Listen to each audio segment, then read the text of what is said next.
Ignacio, umapila na kung maaari, huwag muna mag-rally habang may bisita si Marcos Jr.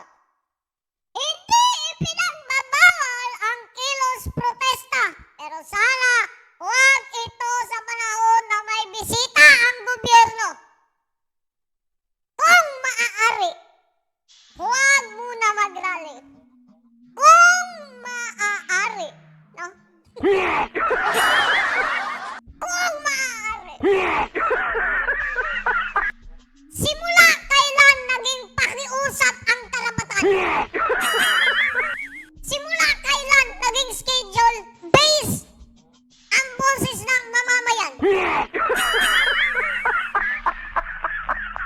Hindi ito tungkol sa timing. Hindi ito tungkol sa pagrespeto sa bisita. Ito ay tungkol sa isang simpleng katotohanan. Ayaw niyong marinig ang tao. Sabihin niyo na, hindi naman ipinagbawal. Pero anong tawag mo dito? Kapag sinabihan ka na pwede naman, pero wag muna. Hindi ba malinaw yun? Pinipigilan ka. Hindi direkta, pero sapat para maramdaman mong tumahimik ka muna. Bakit? Dahil may bisita. So ano ang mas importante ng impresyon kaysa sa katotohanan? Mas mahalaga ang itsura ng gobyerno kaysa sa sigaw ng mamamayan? Ano to, Claire? Lukuhan? Ha? Alam mo kung anong mas nakakagalit. Hindi yung pakiusap, kundi yung mindset sa likod nito.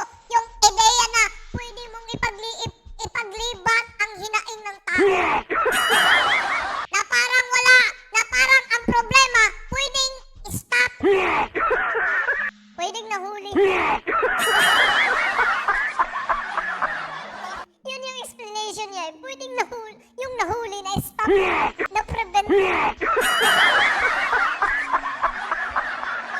Diba? Hindi proud sa mamamayan. Hindi kami dekorasyon na pwedeng itamo kapag may bisita. Diba? Gago! Tanga! Inutil! Talantado! Hindi kami background noise na pwede mong hinaan kapag kailangan. Kung may problema, sisigaw at sisigaw ang sambayan ng Pilipino. Kung may mali, magsasalita kami. Hindi kami maghihintay ng tamang oras na gusto ninyo. Ano? Dahil kadalasan, yung tamang oras na yan, hindi kailanman dumarating sa panahong ito. Lalong-lalo na sa gobyernong administrasyong to. No?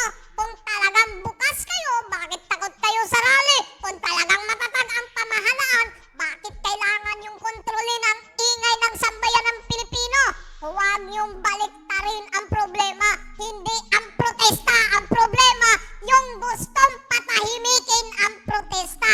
Kaya huwag yung sabihin sa amin na kung maaari, huwag muna. Dahil ang sagot dyan, simple lang. Kung may mali, magsasalita kami. Kahit kailan pa yan. Ang boses ng tao, hindi yung pwedeng i-schedule. No? Kasi hindi ito panahon ni Senyor Marcos Sr. Diktador. Huwag nyo kaming diktahan kasi hindi ito panahon ng pagdidikta.